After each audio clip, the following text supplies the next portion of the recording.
Assalamualaikum warahmatullahi wabarakatuh. Halo pemirsa dimanapun kalian berada, salam sejahtera untuk kita semua. Semoga kita semua dalam keadaan sehat dan tetap dalam lindungannya. Kali ini saya akan membawakan cerita inspiratif dan menarik yang sayang untuk dilewatkan. Semoga kisah ini bisa memberikan manfaat dan pelajaran untuk kita semua.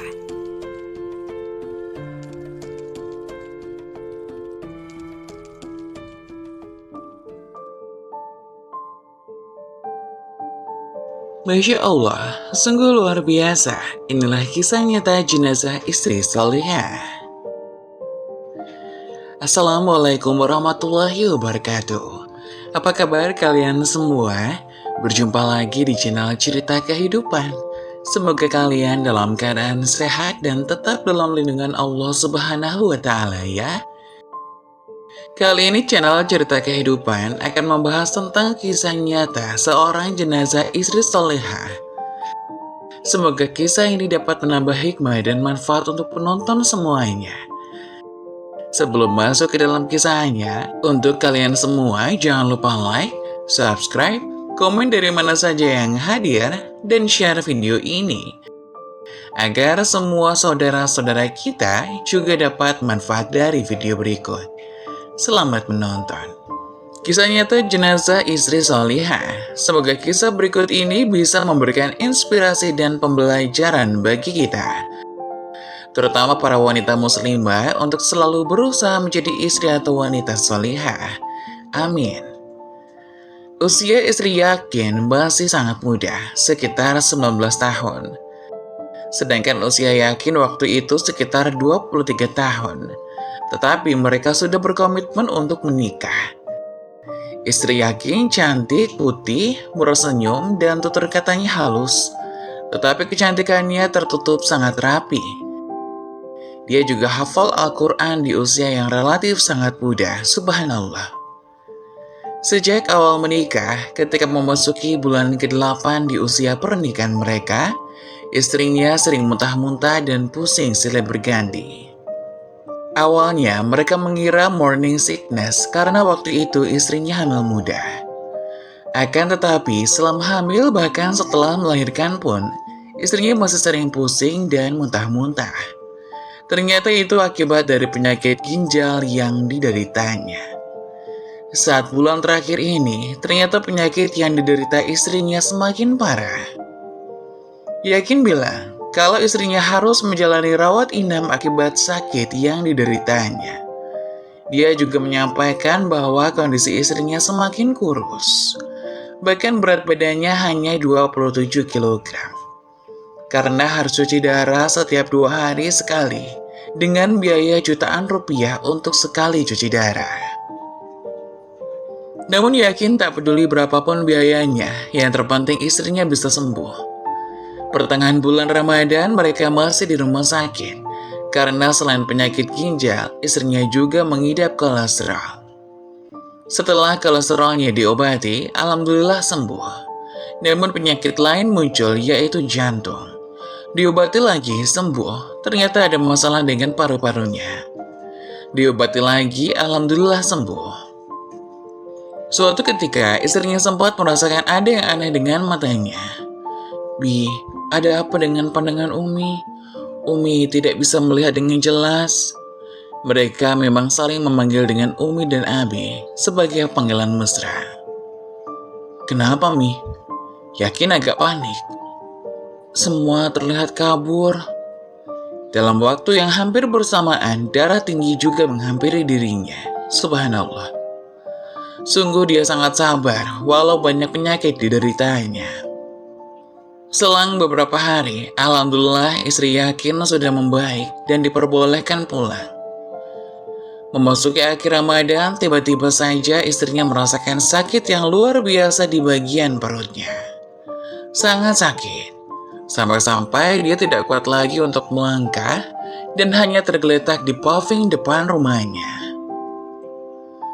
"Bi, tolong antarkan Umi ke rumah sakit ya," pintanya sambil memegang perutnya.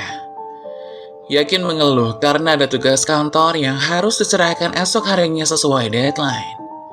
Akhirnya Yakin mengalah, Tidak tega rasanya melihat penderitaan yang dialami istrinya selama ini. Sampai di rumah sakit, ternyata dokter mengharuskan untuk rawat inap lagi. Tanpa pikir panjang, Yakin langsung mengiyakan permintaan dokter. Bi, Umi ingin sekali baca Al-Quran, tapi penglihatan Umi masih kabur. Umi takut hafalan Umi hilang. Orang sakit itu berat penderitaannya, Bi. Di samping menahan sakit, dia juga akan selalu digoda oleh syaitan. Syaitan akan berusaha sekuat tenaga agar orang yang sakit melupakan Allah. Makanya Umi ingin sekali baca Al-Quran agar selalu ingat Allah. Yakin menginstal ayat-ayat Al-Quran ke dalam sebuah handphone. Dia terharu melihat istrinya senang dan bisa mengulang hafalannya lagi. Bahkan sampai tertidur. Dan itu dilakukan setiap hari. Bi, tadi malam Umi mimpi. Umi duduk di sebuah telaga. Lalu ada yang memberi Umi minum. Rasanya enak sekali dan tak pernah Umi rasakan minum seenak itu. Sampai sekarang pun nikmatnya minuman itu masih Umi rasakan. Itu tandanya Umi akan segera sembuh. Yakin menghibur dirinya sendiri. Karena terus terang dia sangat takut kehilangan istrinya yang sangat dicintainya itu. Yakin mencoba menghibur istrinya. Mi, Umi mau tak aku belikan baju baru? Mau tak belikan 2 atau 3 buat dipakai lebaran? Gak usah Bi, Umi gak ikut lebaran kok. Jawabnya singkat. Yakin mengira istrinya marah karena sudah hampir lebaran kok baru nawarin baju sekarang. Mi, maaf bukannya Abi gak mau belikan baju. Tapi Umi tahu sendiri kan dari kemarin-kemarin Abi sibuk merawat Umi. Umi gak marah kok Bi. Cuma Umi gak ikut lebaran, gak apa-apa kok Bi. Oh ya Mi, Abi beli obat dulu untuk Umi ya. Setelah cukup lama dalam antrian yang lumayan panjang, tiba-tiba dia ingin menjenguk istrinya yang terbaring sendirian. Langsung dia menuju ruangan istrinya tanpa menghiraukan obat-obat yang sudah dibelinya. Tapi betapa terkejutnya dia ketika kembali. Banyak perawat dan dokter yang mengelilingi istrinya. Ada apa dengan istriku? Tanyanya dengan setengah membentak. Ini Pak, infusnya tidak bisa masuk meskipun sudah saya coba berkali-kali. Jawab perawat yang mengurusnya. Akhirnya tidak ada cara lain selain memasukkan infus lewat salah satu kakinya. Alat bantu pernafasan pun langsung dipasang di mulutnya. Setelah perawat-perawat itu pergi, Yakin melihat air mata mengalir dari mata istrinya yang terbaring lemah tak berdaya. Tanpa terdengar satu patah kata pun dari bibirnya. Bi, kalau Umi meninggal, apa Abi akan mendoakan Umi? Pasti Mi, pasti Abi mendoakan yang terbaik untuk Umi. Hatinya seakan berkecamuk. Doanya yang banyak ya Bi.